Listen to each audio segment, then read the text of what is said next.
Harry, my sponsor, says it's time to start. So we were just debating, should Harry get up and introduce me? And I decided that he didn't have to do that because he's so comfortable there with his laptop. It seemed cruel to make him get up. So instead, I'll introduce Harry. This is Harry. In case you don't know Harry, Harry has been at Google for how long now? 8 months. 8 months. Harry is the model-based testing guy, among other amazing things, and collector of testing-related lyrics up on his website, and is now blushing, I think, just a little bit. So I'm here thanks to Harry. And I'm here to talk about Agile testing, which of course makes me curious about what you guys are up to. So out of curiosity, how many of you are currently working on a project that you would describe as Agile, whatever flavor? Oh wow, one! Were you all just attracted by the title? Is this flexible testing? We're going to do yoga and testing combined? Okay. Seriously, one? Wait a minute. I know you must be on an XP project, because I know you. This is Mark. No, I tried, but we're not there yet. Oh. How many of you are trying but not there yet on Agile? Oh, okay. Okay. Not okay, and we may have some disagreement about how hard we're really trying on that. All right. Well, I confess I'm surprised because I do know a few people at Google, and everybody I know at Google is an XPer, extreme programming. So how many of you have ever heard of extreme programming? Oh, good, we're getting better. A few of you still haven't, so that's okay. I'll explain a little bit about what extreme programming is. And I need to explain a little bit about how I came to be giving this talk. At this point, I have given a version of this talk several times, and it keeps evolving as my beliefs and understanding and perspectives on Agile testing are evolving. I first started hearing about this Agile stuff several years ago, and initially I was extremely skeptical. It sounded like yet another buzzword. Yet another flavor of the month fad that was gonna go away. Anybody remember computer-aided software engineering? That had a real long life, right? So I figured I could ignore this safely. But then I started reading, and I became intrigued. Because it seemed like these Agile people had answers for stuff that we've been struggling with in software for a really long time. Oh, I'd better find out more. So then I attended a talk by Kent Beck. He's the guy who wrote Extreme Programming Explained, Embrace Change, like the big industry-changing book that was published in, I believe, 1999. Well, in 2001, I heard him speak at Quality Week. And he basically said that QA people are a throwback to Tayloristic, scientific, time and motion management kinds of things, and that we're all irrelevant in the brave new world of extreme programming. Now, I have to admire his courage, because he said this to a standing room only audience of quality professionals. He survived the experience. I have seen him since. Now, it was actually kind of funny, because about 45 minutes in, he was done with his prepared talk, and he looked at his watch and he said, well, I'm done with my prepared talk, and I guess we're done because my time is up. And his track chair, the guy who's responsible for managing the time and the talks, stood up and said, well, actually, we scheduled you for a double track session, so you've got 45 more minutes to answer questions. Yeah. Yes, he did. Well, as somebody who I am, in fact, test obsessed. There are a few bracelets left for those of you who might not have gotten yours. They're all in the front row. This was, in fact, an enticement to get people to sit in the front row. I am, in fact, test obsessed. I'm not just test infected. I live, eat, breathe, and sleep testing. I think it's fun. And I know that that makes me just a little bit odd. It is difficult to explain to people who don't understand, why anybody would think that software testing is fun, how I can find it so exciting. So as a test-obsessed person, I was surprised to hear somebody who I thought was test-infected say that testers were irrelevant. So I figured I got to go find out for myself what life is like for a tester on an XP project. And I got lucky enough to get a contract on an XP project where I was a designated tester working with the development team on this XP project. And I had a blast. Have you ever gotten software? Well, first of all, how many of you would identify yourselves as testers of some flavor or another?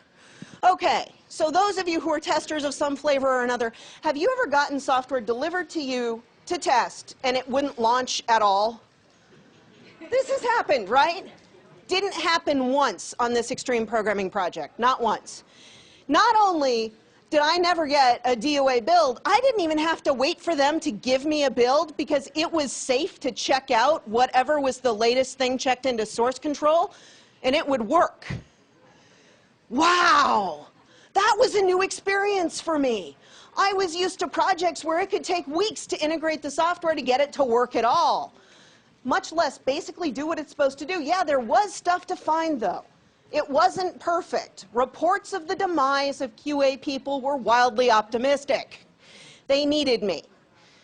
I felt loved and appreciated. Now that's a weird feeling for a tester. Yeah! How odd to feel loved and appreciated to do what I love to do. I was hooked. Never again was I going to go back to a traditional project. So since that time, that was about 18 months ago, I've been working with extreme programming teams. Now, one of the reasons why my beliefs and feelings and thinking about testing on extreme programming projects are morphing, evolving, is because my role is starting to morph and evolve. The project that I'm on right now, I've crossed over to what some might say is the dark side. I'm a programmer on this project. I'm just another programmer with the development team. And let's face it, I'm probably the most junior programmer on this development team, but I'm the most senior tester.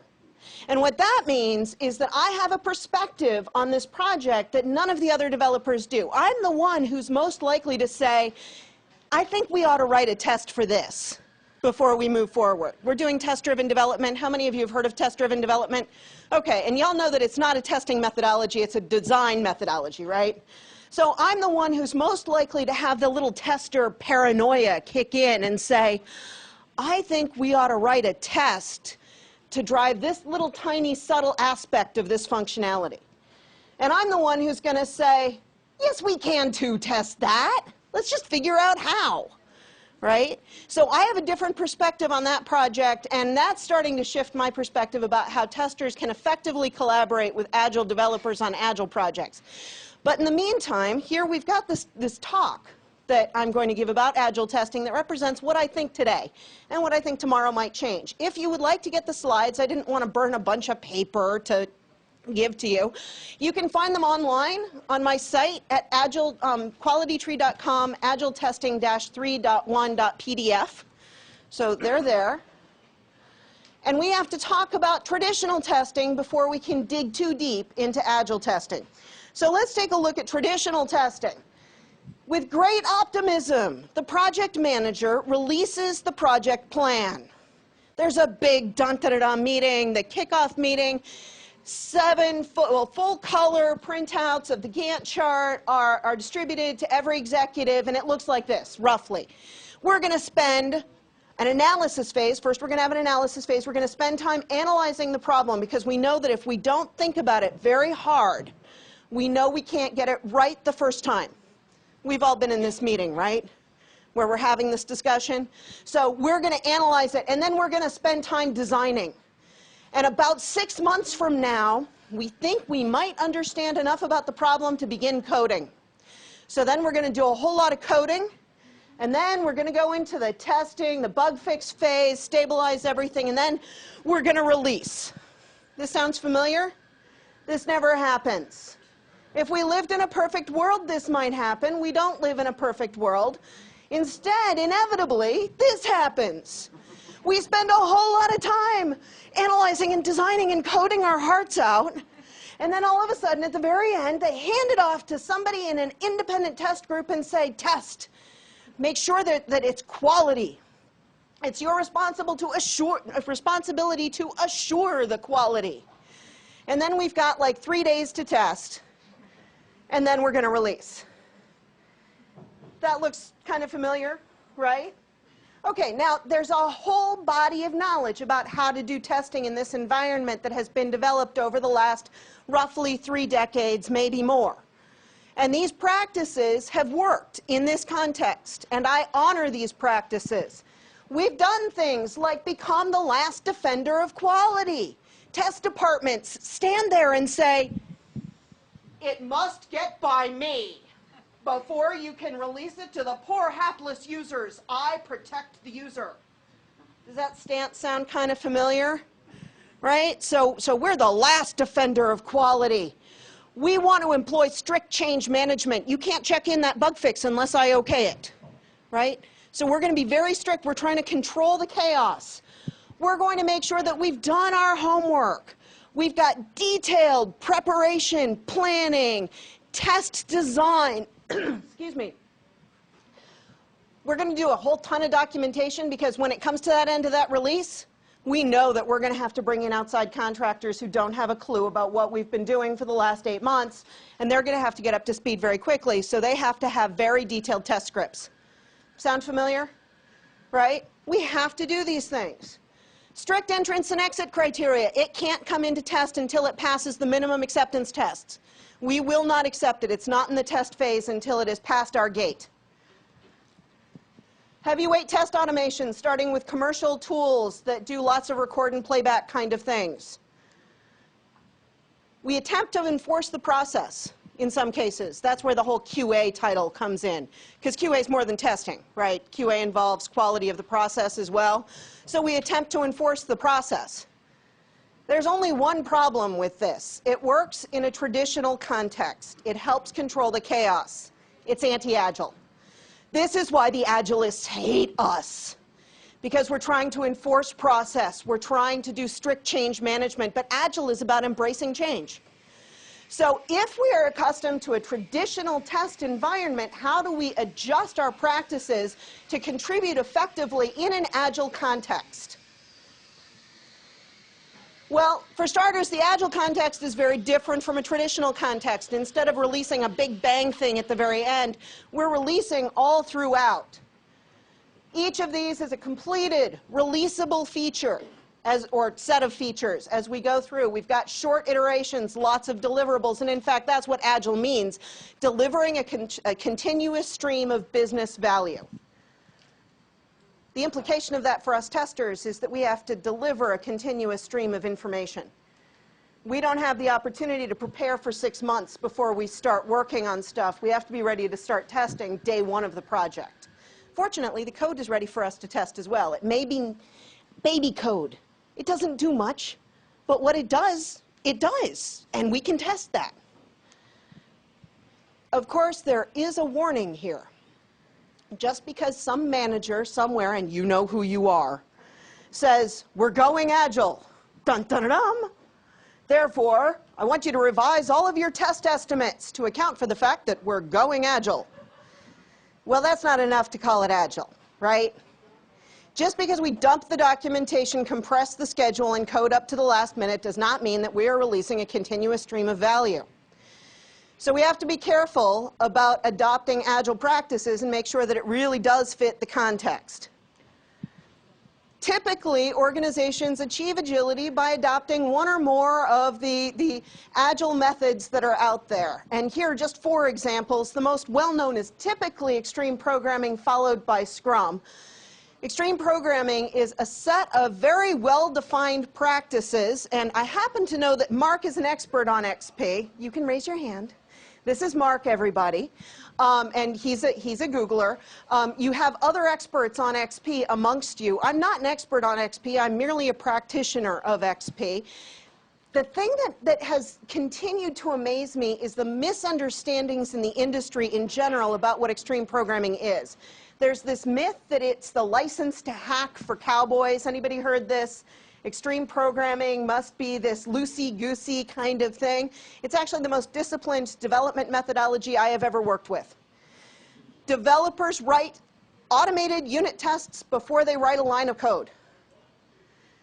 So they've got a full suite of 100% automated unit tests that get run before they check in anything.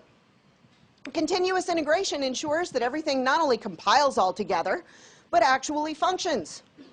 They automate their acceptance tests, and they take responsibility for working with the customer to automate acceptance tests.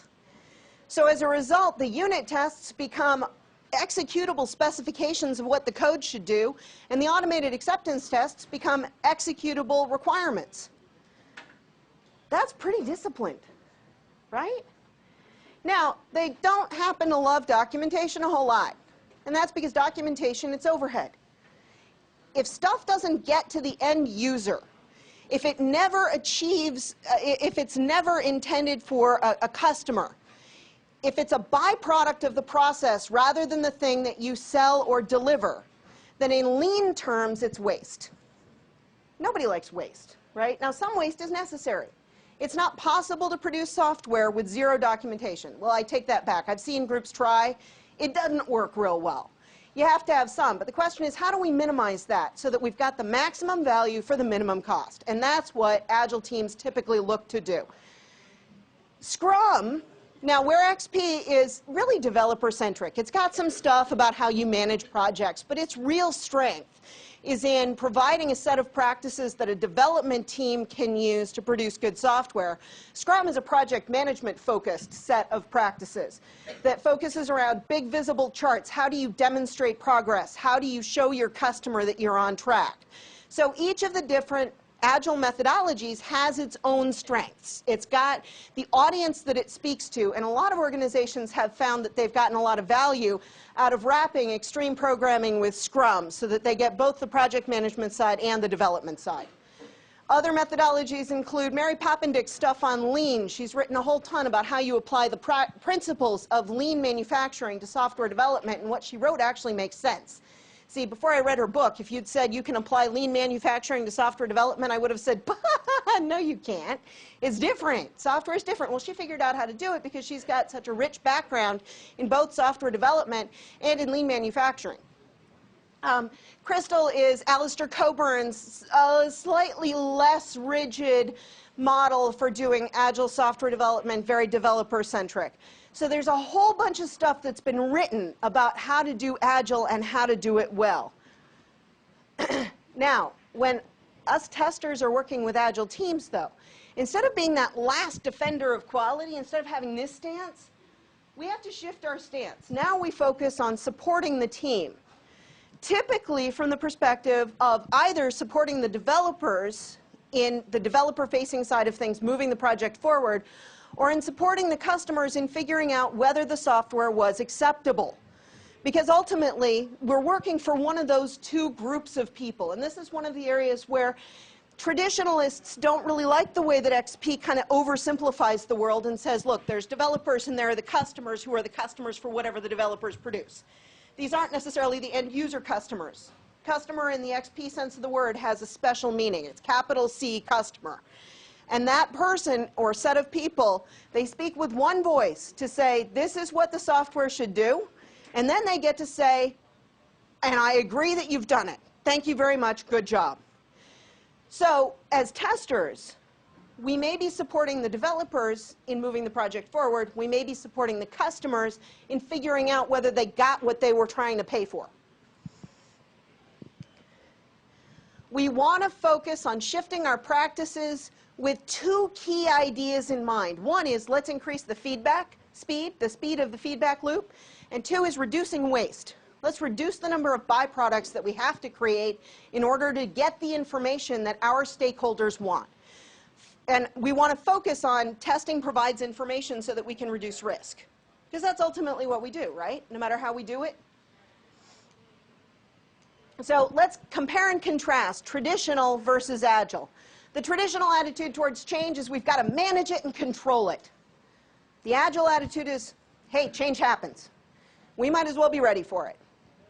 The traditional attitude towards planning, we'd better do comprehensive upfront test design, because if we don't do it at the beginning, we're just going to get absolutely bulldozed at the end. Whereas the Agile approach is, yeah, we got to plan. We got to plan a little, but we're going to plan as we go. Documentation tends to be verbose. It serves a couple of purposes. One is communication, and two is cover your assets on a traditional project. We want to make sure that we can't possibly be blamed when things go wrong. On Agile, we want to do as much as necessary, but no more. Handoffs, well, we've got formal entrance and exit criteria on traditional projects. On Agile projects, it's not a relay race. We're going to collaborate because we're all one team. Test automation on traditional projects tends to be very tool-centric, focused on the commercial tools, and it tends to be built by specialists. There'll be a separate test automation department. By contrast, on Agile projects, everybody is testing, and the developers are continually automating their tests. We can leverage that. So let's look at these in just a wee bit more detail. To embrace change, we have to be able to minimize duplication and plan for maintenance, right? So at one point, I was working with one of my clients to help them assess various testing tools. And we were meeting with all of the major vendors and getting them to comment on our project. Now, our project was a somewhat special context. It was not an extreme programming project, but it was a very early stage project. This was a product that was expected to be released in about 3 to 4 years in a medical device company. Now, the stuff that we were working on early on, we wanted to do automated tests that were end-to-end tests of the whole system. And the system included stuff that a clinician would use that connected to embedded stuff that was the guts of the thing, and then that connected to proprietary hardware that ultimately controlled treatment to a patient. So there's a whole lot of moving parts in this thing. And we wanted to make sure at the earliest stages possible that all the stuff was working well together and that you could have a whole lot of cycles through. Makes sense. A good thing to test early on, right? The way we were going to drive this was all the way from the UI down to the hardware and then back to the UI. We felt that that was a good way to find this information out. So one of the questions that we had for every vendor that we talked to was, talk to us about maintenance. Because we know that this user interface that's here right now, it's just a quickly tossed up mock-up, and we know it's going to be changing over the course of the next 3 years. So what's it going to look like to help us figure out what it's going to look like to maintain tests in your environment? One of the vendors had the gall to say to us, oh, well, you should nail down the user interface first. Can you imagine a 3-year project, and they want us to nail down what the user interface looks like first? Now, the user interface is important because it's the thing that the clinician is going to use, but don't you think it's a little bit more important to nail down how that hardware is going to behave and how that controller software is going to behave? And, you know, maybe the UI should wait until closer to the end and we'll have a professional UI designer figure out what the UI should look like. But they wanted us to nail down the UI first and didn't think it was worth us using their tool to automate unless we were going to do that. We said, thanks for playing. We're done.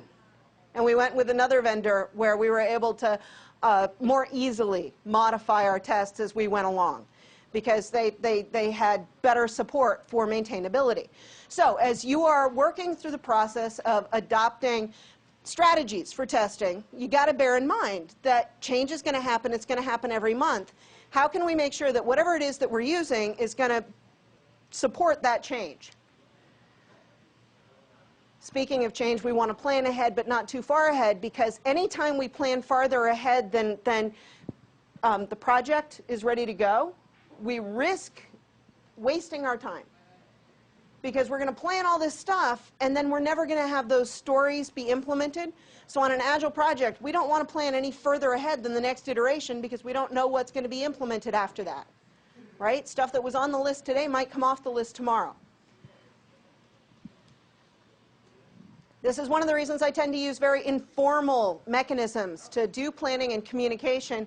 I prefer using whiteboards, sticky notes, wikis. Is this the kind of stuff you guys use? Yeah, largely? Okay.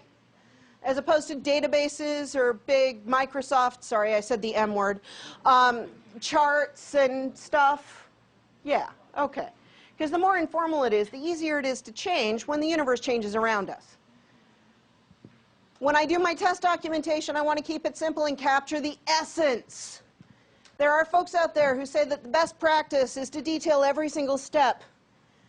Well, if you do that and you've got thousands upon thousands of test cases, you end up producing thousands upon thousands of pages of documentation for any given project. Documentation that no customer ever sees the value of. In the worst case, I once went into one organization where it was the worst case I'd ever seen of over-documenting because nobody was using the documentation. I mean nobody, not the testers, not the people who wrote it. They had a whole separate team set up for designing the tests, and those people were tasked with documenting test cases. These people spent 90% of their time in Mercury Test Director documenting tests. They would then sign the sign-off form to send those tests over to an entire group of people whose job was to execute the test cases. I had the opportunity to talk at length with the people who were charged with executing the test cases. I said, how's this process working? They kind of did the look around. You know the look around, to make sure nobody's listening in, and closed the door, and they said, we don't use them. The people who are tasked with designing those test cases haven't actually run the software in 3 years. They don't know what it does anymore. This is an organization that was spending millions every year on documentation that no one ever read. That's waste. So I prefer, first of all, I prefer it when my work gets used. It's just, you know, it's a quirk of mine. I like the stuff that I produce to have value. So I want to make it as lightweight as possible. I want to reuse as much of it as possible. If I come up with a checklist, I'm going to reuse that checklist in as many places as I possibly can. And you all know that I don't mean copy and paste it everywhere, right? I mean, that's a whole other sin in test documentation. Have you ever seen an organization, I know you guys don't do this, so I'm not afraid of stepping on, you know, putting my foot in my mouth. Have you ever seen a test organization that takes the requirement specification, you know, that big formal document that says the system shall blah, blah, blah, blah, blah, the system will blah, blah, blah, blah, blah. They copy that into a new document, and then they run a macro to do a global search and replace on the system shall to make it say the system, verify that the system does. This is a sin. We now have an unmaintainable document that nobody knows what it means, right? Okay, so I don't ever want to do that. I don't want to copy and paste. I want to centralize. You guys are the knowledge repository of the internet. You know about centralizing and distributing as well, by the way, but, you know, centralize that knowledge. Okay. Here is one example of lightweight test documentation that is sanitized, but essentially from a real project. Here we've got a test number. That part's optional, but, you know, if you want to be able to say test number for blah, blah, blah. Test number, a category, a test name. That was all the detail that I had for those tests. I didn't bother with any detailed steps.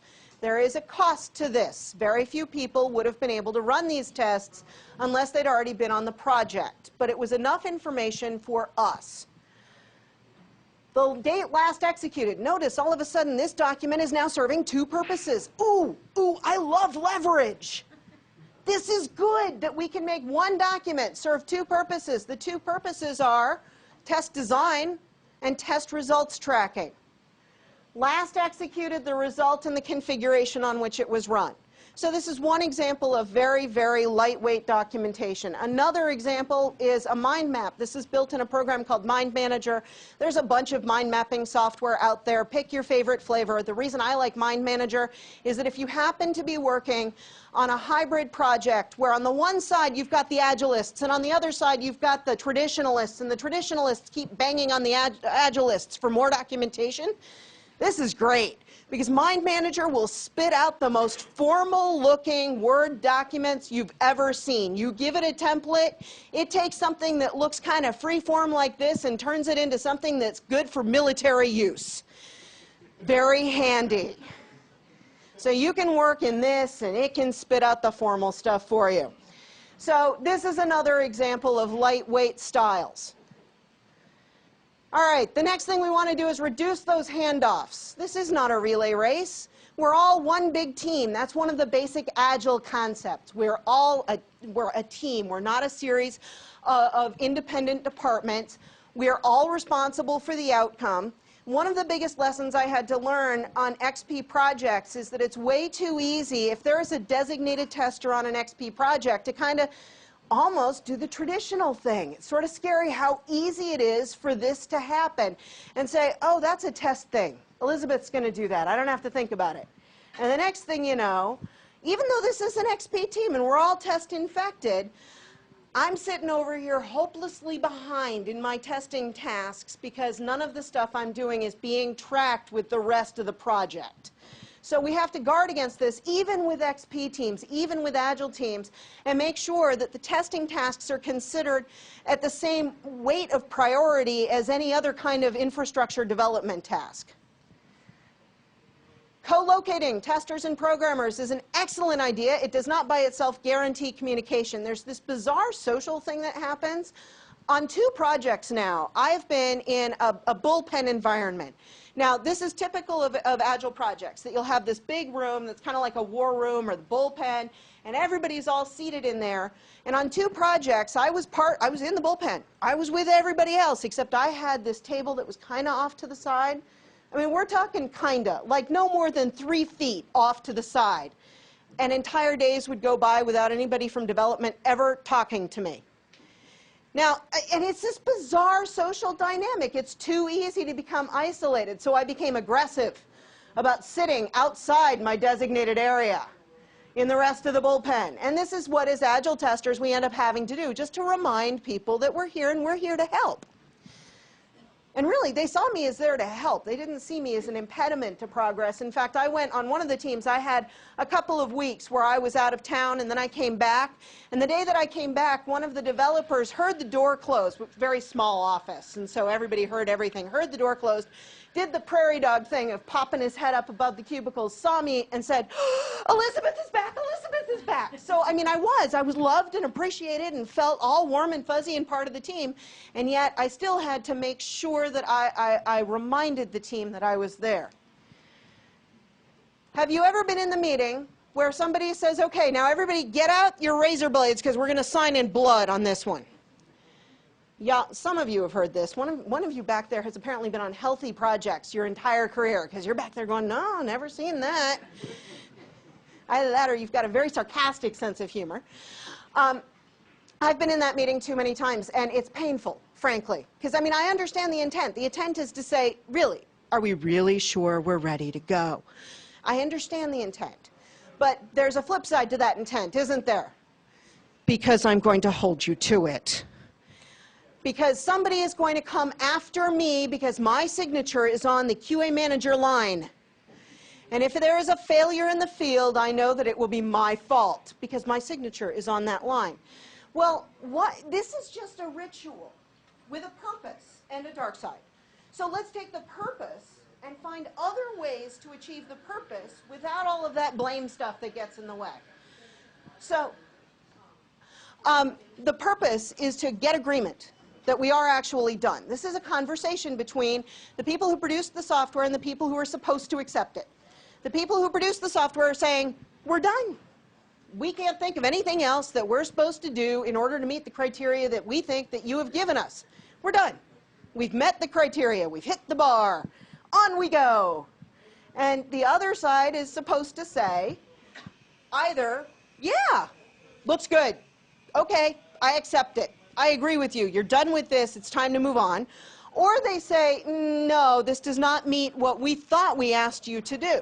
It's a very simple conversation that results in either an accept or a reject. Well, so let's make it a simple conversation that results in an accept or a reject.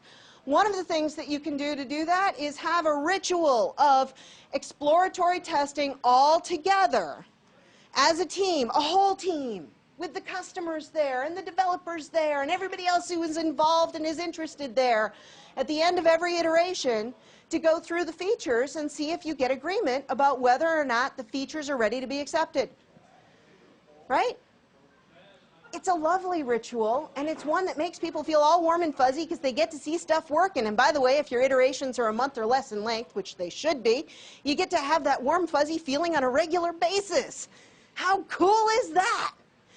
You could also have, I've seen it be very successful to have the primary customer in the XP sense of that special capital C word do a demo once a week for all of the interested parties on the business stakeholder side of things, with the engineers all in the room, so everybody's one big happy family gathering around the table all together, and there's a demo and there's a projector and cool stuff is happening. And they get to get that feedback, and most of the feedback is usually positive, because after all, these Agile teams are employing good development practices, so you don't have embarrassing demos where the thing blue screens in the middle of the demo. It basically works, and there are some nitpicks. And you get that feedback, and you get it live. How cool is that? So instead of signing in blood, let's find other rituals that accomplish the same goal of having the conversation, do you accept it? Yes, I accept it. Or no, I don't. Without all of the blame stuff thrown in. Now, test automation on Agile projects is really interesting because they start automating before they even start coding. Coming from a traditional background, this was a shock to me. But I now practice test-driven development. I love test-driven development. I think it's the coolest thing since forever. I don't know. Anyway, typically what you'll find is that developers on XP projects anyway, not all Agile, but XP projects are using some flavor of XUnit, whether it's JUnit, JS unit, JWeb unit. Pick your favorite unit depending on the technology that you're working with. They're already doing automated tests in that technology in the language that they're already writing the code in.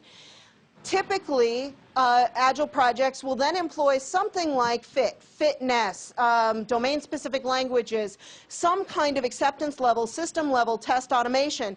And this requires a collaboration between the people who understand the system from a business standpoint, who can specify what the test cases should be in terms of business rules or in terms of behavior that they expect to see, and then the people who are able to write the fixtures that will support the automation to make that happen. So typically that's what you see on Agile XP projects. And this means that we as testers have the opportunity to collaborate with the developers to write the test automation. We don't have to put up with web pages that don't have IDs for anything. And we're trying to figure out, okay, I can get an array of all the input fields, and then I can iterate down to the, you don't have to do that anymore because the developers already had to put in all the testability hooks to make their unit tests work. How cool? Yes. Okay. You guys aren't as excited as I would expect about that. Maybe that's because you just never had to deal with completely untestable code. Has anybody ever had untestable code?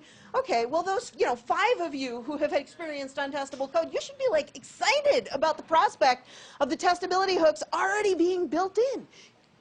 Okay. The other thing that we can do is use that test automation to help support early exploratory testing. So common wisdom has it that you can't start testing until there is an externally available interface against which to test, which means that if you're doing a GUI-based thing, you can't actually start testing until there's a GUI, right? Nah, yes you can. Now, you can do manual, and I mean manual testing. You can do manual testing against something that's completely not ready for external interface or for external interaction, by using automation to help drive the app to a particular point, dink with it manually through whatever interfaces you've got available to you in whatever creative, and let's face it, we're all testers. Well, yes, actually, we are all testers. No matter what your title is, you are a tester. We're all testers, and we all occasionally have that moment of inspiration when we think, heh, heh, heh, heh. I'll bet if I do this, it will break. You can do that before the code is, from a traditional standpoint, ready, but only because there's already automation built up that you can leverage to get the app to the point where you can do that thing, right? And then you've got other automation in place to help reset the app to another state so that you can do more malicious, horrible, evil, terrible things. By the way, I didn't mention, I did tell you all that I am test obsessed. What I didn't tell you is that I am, in fact, an evil person, or at least so I've been told. Just never to people, always to software. All right, so this is my current view of Agile testing, that there are 3 basic activities that are happening, and all of these are happening within the iteration for the features that are being implemented now, whatever now means for you.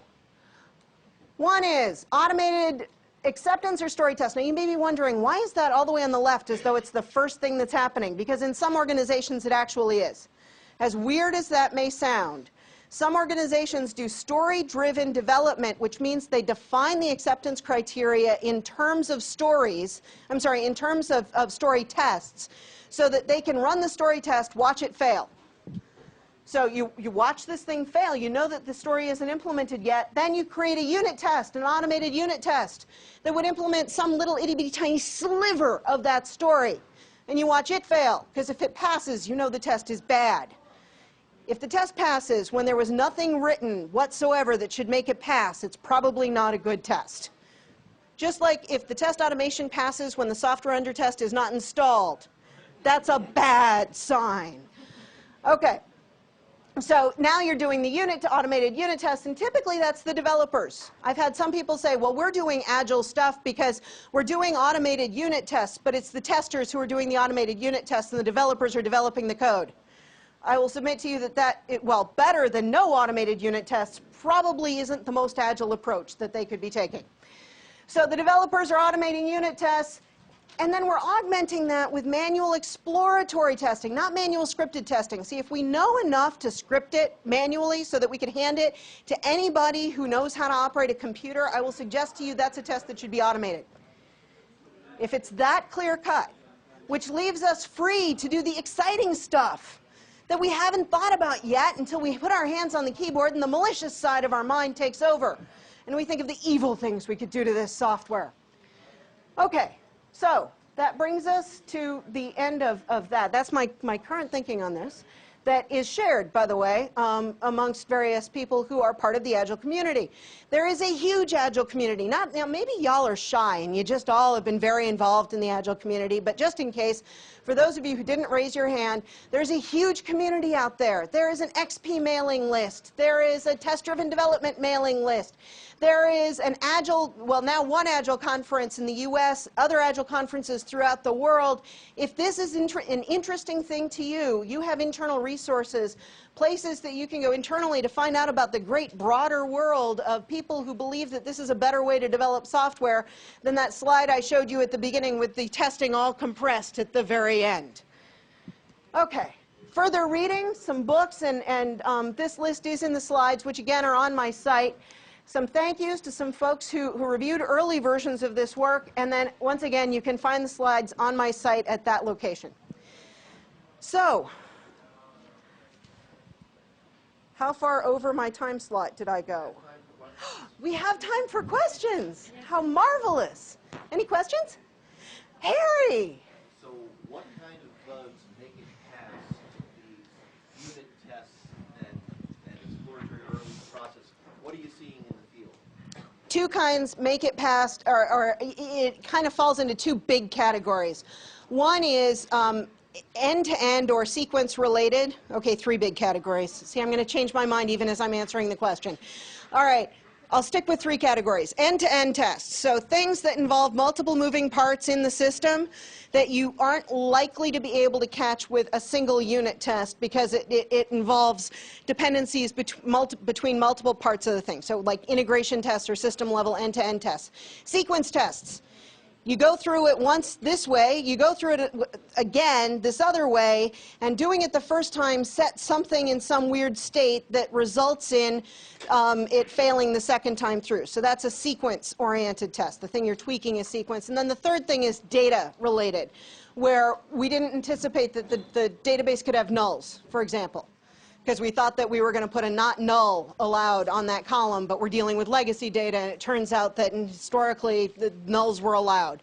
So those are kind of the three big categories of stuff. So. Yes?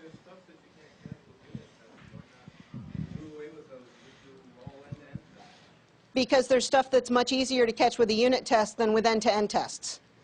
So if there is a method way buried down here, it lives down here in its little world, and it takes input from other stuff. And every now and again, other stuff will throw it a null.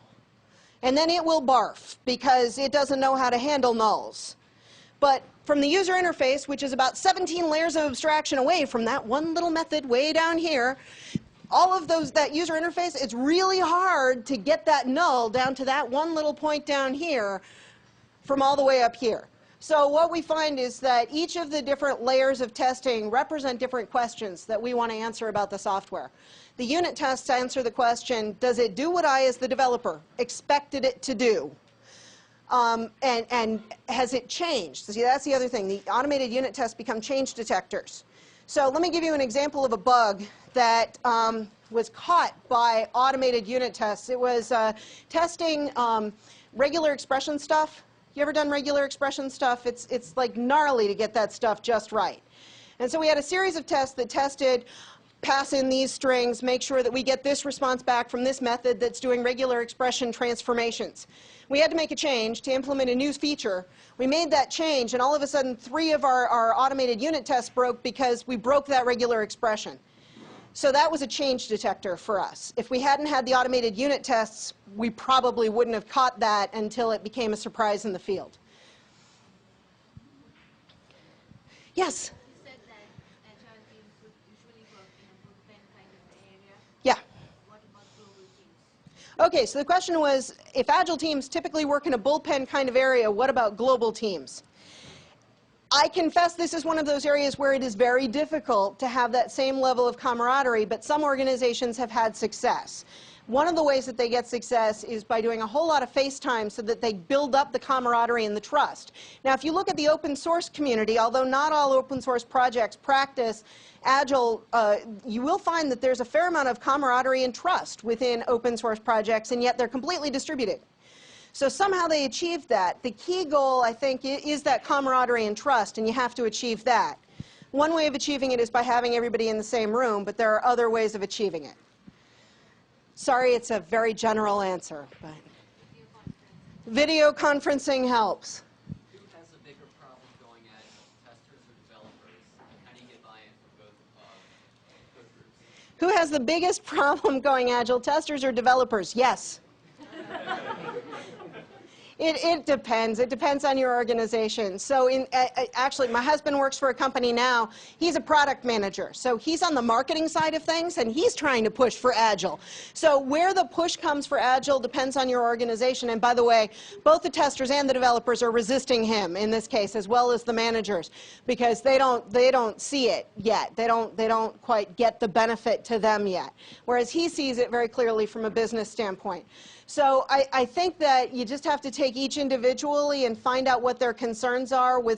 In some cases, like let's take XP. If you go into an organization and want to do XP, in some cases the developers are very comfy in their corner offices. They've worked really hard to get a door. And all of a sudden you're saying that you're going to relocate them into a bullpen environment and they're going to have to pair. That means that they're going to have somebody looking over their shoulder every minute that they're coding. Well, for some developers, that's a really scary thing. Now, I can tell you, as a developer who is in the middle of a project right now where I'm pairing, it's also the best professional experience that I've had because we're producing as a team good code. And it feels good to write good stuff. So, anyway. Yes? I'm a unit testing advocate, and I find that there are people who write unit tests and people who don't write unit tests. And I think we understand how to try and help the people that don't write unit tests write unit tests. But what I'm finding is there's another difference, that there are the people that write unit tests, there are people who write good unit tests and people who write bad unit tests.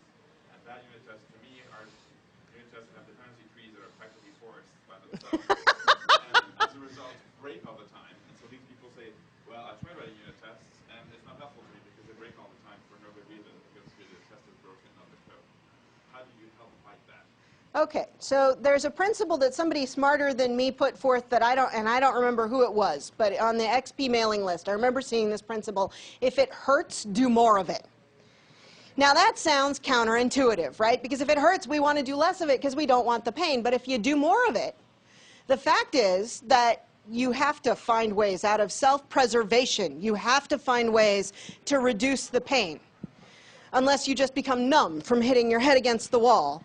But most people, I find, have enough self-interest that they're not just going to go numb. They're going to find ways to address the pain. So where you've got these tests that are incredibly fragile, and I'm guilty of writing fragile tests too. In fact, anybody who's ever done system-level tests quickly discovers that it's much easier to write fragile tests than to write robust tests, right? Run them more often, and every time they break, fix them. Don't let them languish in the unfixed state. The test should always be green. The test that you believe should pass should always be green. And commenting out doesn't count. No fair putting the X in front of the test keyword, right? So just the act of fixing them more often is going to yield, even if it's only in one person's head, but hopefully it's a shared team knowledge base of what tends to make tests fragile for our context, at which point you start to learn what not to do, because it's going to make things fragile, and can start applying mocks better and using various techniques to break the dependencies so that you do end up with tests where when they fail, your first reaction isn't, oh, the test broke, as opposed to, oh, the code broke. Hey! Hey! So, in this vision you're laying out, do you imagine that someday the distinction between testers and developers actually goes away? So does the distinction between testers and developers go away? Maybe. I realize that's heresy. Okay, so let's go back to the 1980s when the big QA consultants, I was not one of them, it's not my fault, don't blame me, but they were all going around, the quality consultants, saying tests should be independent. Y'all remember that mantra? Tests should be independent, tests must report up to a vice president who is completely independent from the vice president of development, because if you don't do that, you're being irresponsible and you must not be quality aware. You've all heard that spiel, right? I bought into it for a long time. I don't buy into it anymore. And the reason is because test is never independent, no matter who they report to. Test reveals information. Test yields information. If there is no audience for that information, they don't need us, right? So it doesn't matter that we're there. So presumably there's an audience for that information. Now, if the audience for that information is development, then I don't care who my boss's boss's boss's boss's boss is. I work with development. And if the audience for that information is a product manager, I don't care who my boss's boss's boss's boss is. I'm an agent for product management. Right? So does the distinction between developer and tester go away? Maybe, and maybe that's not such a bad thing for the developer-centric testers. I tend to be one of those because I'm a tester who codes, and I confess I'm a geek. Now, there are also testers who specialize in understanding the domain. They support the customers. They come up with good test cases. Typically, this is one of the hardest problems with XP, is having the customers write good acceptance tests. Right, John? I'm picking out John. Hi, John. Because 2 years ago, I think it was, you invited me to speak at Bay XP on how can we get customers to write acceptance tests. So this has been a point of pain for XP teams for a long time. And the answer is get somebody who knows something about testing to help the customer, not be the substitute for the customer. And that's the key thing. We don't become a substitute. We testers don't become a substitute for anybody. We support the development effort, and or we support the customer side of things, specifying and accepting the code. So yeah, I think I'm starting to think, and this is heresy, but I'm starting to think that testing is a skill set, and some people love testing, like me. I love testing. And yet I'm finding that the lines are blurring a little bit, and it's becoming just another big skill set out of what I offer a team. So, yeah? So, if I understand correctly, the responsibility seems to blur a little bit between the developer and the tester, right? So who will be the person eventually responsible for the quality of the product? Ah, if the responsibility is blurring between the tester and the developer, who's ultimately responsible? Some of you know what I'm going to say, right? Let's say it in unison. The team. See, this is one of the biggest mind shifts for Agile, and one of the biggest areas that's difficult for management to accept. Because management typically wants to know, who do I blame? At the end of the day, who do I come back to if it breaks? The buck stops here, where is here? Because I want to know whose desk that's on so that I can blame them. Right? So follow-up question, how do we make sure developer has a good quality of unit tests, sufficient coverage? Okay, so how do we make sure that the quality of the test was sufficiently good? Well, that's a slightly more complex answer. You can use code coverage analysis tools to figure out what coverage you're getting. There is no one person who is responsible for the quality of the unit tests. The responsibility belongs to the, all together in unison, the team. And this is one of the reasons why extreme programming teams believe in shared code ownership. So it's not like this is my section of the code and that is your section of the code. We all work on the code, and the code starts to look like any one of us could have written it. Yeah? Yeah, I have a couple of objections to what you just said. First of all, the team. This does not surprise me that somebody would object to the heresy that I have just committed. Well, Yes? the team first. I think putting the responsibility on the team sounds very good, but in the end, you're basically putting the responsibility on no one. I think it's very easy to get away and say, well, it's because of the team, it's not just me. I think it's important to name one person. Another thing is that you say the tests need to stay green all the time. Never let tests go red. That was supposed to be green. Well, okay. But in practice, I'm sure a lot of people nodded when you said that, but in practice it happens, right? You know that a test is green in the morning, it's red in the morning, it needs to be fixed, and you just don't have time, because you have other red tests that you need to fix first. You know these two tests are going to stay red for a couple of weeks. It can happen, but it's the reality, right? It's the difference in theory and practice. So I think the solution is not really to say it has to stay green, because there's only so much you can do, but more, what can the testing framework do to help you keep track of those tests, make sure that they don't slip, that we don't ship with red tests. Okay, so am I allowed to invoke the M word again, Microsoft? They shipped with a product that, according to the popular press, and we all know how messed up the popular press gets reality, but according to the popular press, they shipped with 63,000 bugs, and they were vilified in the press for doing that, and they've gotten a whole lot of bad press for having shipped stuff that's got security flaws. And, you know, there's a whole debate that we could go into there. But that number, 63,000, just fascinated me, because I wondered what kind of enterprise-class bug tracking system you have to manage 63,000 bugs. At which point it dawned on me that if you have to have that much effort in tracking bugs, maybe you need fewer bugs instead of better bug tracking systems. So going back to what you're saying about failed tests, if you've got that many failed tests, see, you're incurring technical debt. Now, this is a term that all of us have experienced, whether or not we put a label to it.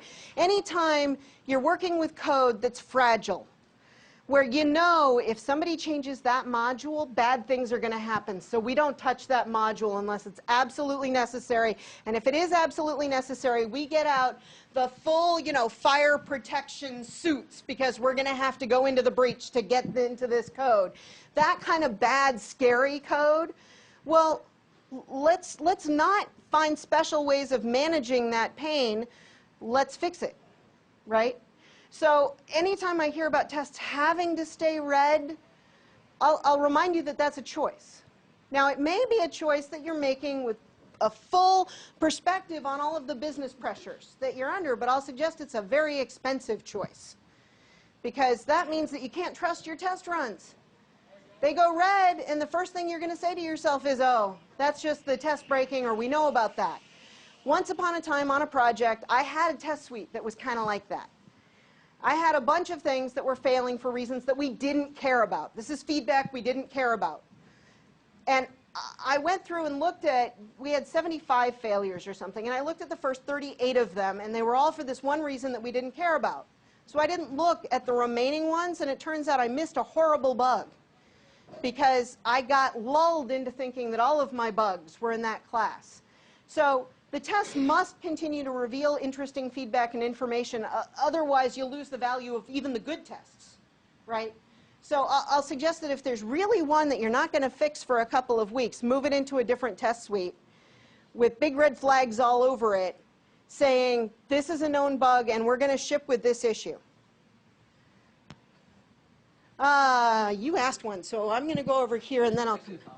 Oh, okay. Yeah? Really no broken windows. I mean, it's what you're violating. Oh, thank you. Yes. And it becomes a slippery slope, because if you stop testing at that point, well, then your code is going to start slipping too, because if you test, your design changes when you test, and if you start letting your design slip, ultimately it creates systemic problems. And so I just say overall, it's a very bad thing. Don't leave broken windows. So I'm so glad you said broken windows. So Malcolm Gladwell in The Tipping Point wrote about the broken window phenomenon, where they found in, was it New York City, that neighborhoods that had broken windows tended to have worse violence and worse crimes. And they did simple things like erasing graffiti and repairing windows, and the crime rate went down, just because it appeared that people cared more. So the pragmatic programmers, Andy Hunt and Dave Thomas, wrote about this in their book, The Pragmatic Programmer, as drawing the analogy with the little breakages in code that we kind of say, oh, well, that's okay. We'll deal with that one later, right? Well, it turns out it has the same effect, because then we say that's okay to more things. Stuff that we didn't have to say that's okay to. Yeah? In follow-up to that, my old company switched from traditional waterfall to a hybrid Scrum XP. And one of the things that we did to get rid of all those red flag bugs and products that were really shoddy, and the good thing about Agile is that you can actually do refactoring within your iteration. And upper management doesn't need to know about that because you refactor it when you're developing. Whereas in the past, and traditionally, you'd say we need X amount of time in order to refactor, which they'll come back and say no. Yeah, they'll come back and say it works. Why are you going to change it? So refactoring, just in case you don't know the official definition of refactoring, refactoring is changing the implementation without changing the behavior. Essentially cleaning up. Now, it may seem to some managers believe that this should be unnecessary because if it works, it just works. Don't touch it. But the fact is that by refactoring, you get more maintainable code, so the next change is easier to implement. So you reduce your technical debt when you refactor. Yeah? I just had a quick question about release cycles. It sounded like on the teams you've been on, it's sort of a longer process. And what if changes are coming out every week or 2 weeks? How does this all work in terms of Agile? Okay, so the question is, what if changes are coming every week or 2 weeks? How does this work with Agile? Well, that is Agile, that change is happening that frequently. And I'm sorry if I left you with the impression that these were longer stretches of time. For the Agile projects that I've been on, our iterations are typically 2 weeks. So they're very quick turnaround kind of things, and they should be. It should be small incremental changes so you get that continuous stream of value. So it works very well with Agile, which is why I was giving you the puzzled look, because that's exactly why you need Agile. Harry, it is now time. I thank you all so much. Wow, thank you.